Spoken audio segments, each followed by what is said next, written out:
Hello everyone, today I'm going to be reviewing for you Thalamus. This is a game self-published by Dan, otherwise known as Chairman of the Board, here on YouTube. This is a two-player abstract game. Let's jump into how the game works, show some pictures of it, and then I'll give you some pros and cons. And this was provided to me for the review. So in Thalamus, you are trying to eliminate your opponents or opponent, depending if you're playing two-player or like a free-for-all. In this, you are going to be moving round, pushing, turning these different deflector discs, and normally ending up shooting your opponents to eliminate them. The key concepts of the game is that you are going to be moving around the grid, moving and rotating those deflector discs in a way that you can eventually get your shot off so that it pings around the map and hits your opponent. However, you can also squish them by pulling or pushing one of those deflector discs onto them. So on your turn, you can do one of 6 things. You can move up, down, left, right, or diagonally, unless there's 2 deflector discs. You can't squeeze through the middle of them. You can also sort of jump off the edge of the map in a straight direction of up, down, left, or right. And if you do that, you then sort of loop off one side of the board and up onto the other. If you don't want to move, however, you might want to telekinetically push or pull one of those deflector discs in your path, and you can push it as far as it will go until it hits the edge of the board or one of the other deflector discs or one of your opponents to eliminate them. You can do that same in the other direction as long as you can see it in a straight line but not diagonally. You can pull one towards you.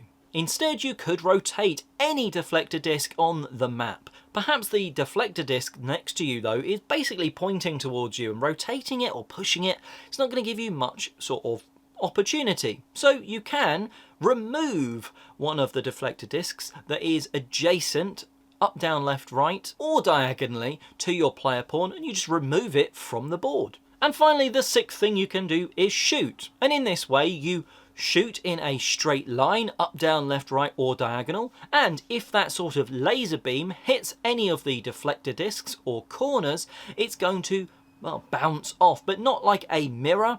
Basically, the line on the deflector disc shows you which way the laser sort of can shoot out from. So if the deflector disc is vertically, it doesn't matter which direction that shot comes in, you can then send it from then on upwards or downwards, and it can continue to hit into other deflector dishes and hopefully eventually will hit your opponent. The game ends as soon as one player is left and everyone else has been eliminated. So let's start off with the pros. Of course, it's got to be you get that real buzz and that gotcha moment when you eliminate your opponent. Certainly in a 1v1 mode. You get it in a multiplayer mode when there's 3 or 4 in a free-for-all, but you really get it when it's one-on-one because it's very sort of cat and mouse. I've rotated this disc. Okay, on your turn, you can't just rotate it back. You've got to do something else. And you're moving around, and it's when someone makes a mistake or you've penned them in enough they don't have anywhere else to go. And you can finally maybe push the deflector disc into them or shoot, and it bounces all the way around the map and then gets them. And it's that real buzz of, yes, gotcha, that you get in a good abstract game when you finally take an opponent out. It has that thing about abstract strategy games that I particularly like. One of my favourites is Onitama, and in that game it's a grid system as well, and there's times where it's like, right, I know if I stay where I am, I'm in danger.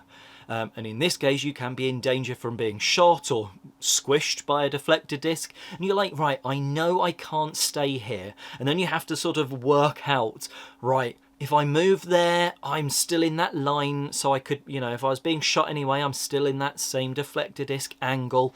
Or, oh, if I move there, they can shoot me in a different way, and you slowly have to work out, where is safe? What can I do to make myself safe? Or almost get out of check and put them in check for their next turn, so they have to respond. And I love it when an abstract strategy game does that, when you are sort of constantly, oh, I'm in danger, I'm in check, but not checkmate. How can I get out of this? And I like it when you have that sort of puzzle side to a game. However, it can mean, depending on who you play it with, if someone struggles with AP, analysis paralysis, it can lead to some slow turns. It can lead to that bit of downtime where that other player, you've put them in a dangerous spot, that check almost, and they have to respond. And it can mean if a player is taking a bit too long, it can just slow the game down a little bit, as they're almost calculating, oh, if I rotate this one, no, what, this one. It's like if they go through all of the deflector discs, rotating them, and like trying to work out if they rotate each of them individually to different angles, they do this. It's almost a case of just keeping that speed up, almost having a chess clock would help in that scenario. So if you are someone that would struggle with a bit of AP, then you're going to have slower turns, so just be aware of that. When it comes to the production quality, this is a self-published thing, so I don't want to be too harsh, but there is one thing that I think would elevate the game from that first play. It's very common when you put this game down in front of someone for the first time that they look at those deflector discs and you talk about shooting into them, that they think, oh, it's like a mirror, so if I shoot in at an angle, it's gonna bounce out at that angle and not along the line on that deflector disc. Just simply tweaking those deflector discs to, instead of having a line, having an double-ended arrow across them, I think would really benefit first-time players and the teach of the game.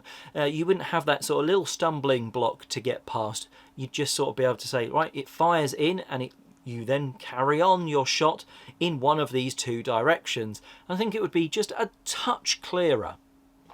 But overall, I have very much enjoyed my plays of Thalamus. I think it's quick enough that, yes, you're definitely, when it hits the table, gonna want to do a best of 3. You're not going to be wanting to do just one, even if it is really satisfying when you do get that elimination.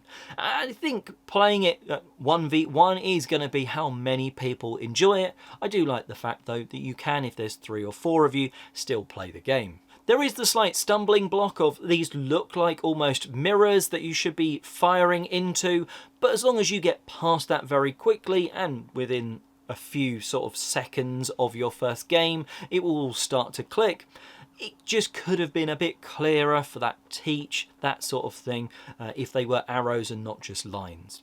So if you're looking for that sort of game that's very quick and putting your friends almost like in a check, a danger situation, and they've got to work out that puzzle of how to get out of it, well, maybe give this one a go. And if you have played it, well, let me know what you thought of it in the comment section below. And, well, until next time, thanks for watching. Hope you've enjoyed the review of this one. And until next time, have a great day gaming.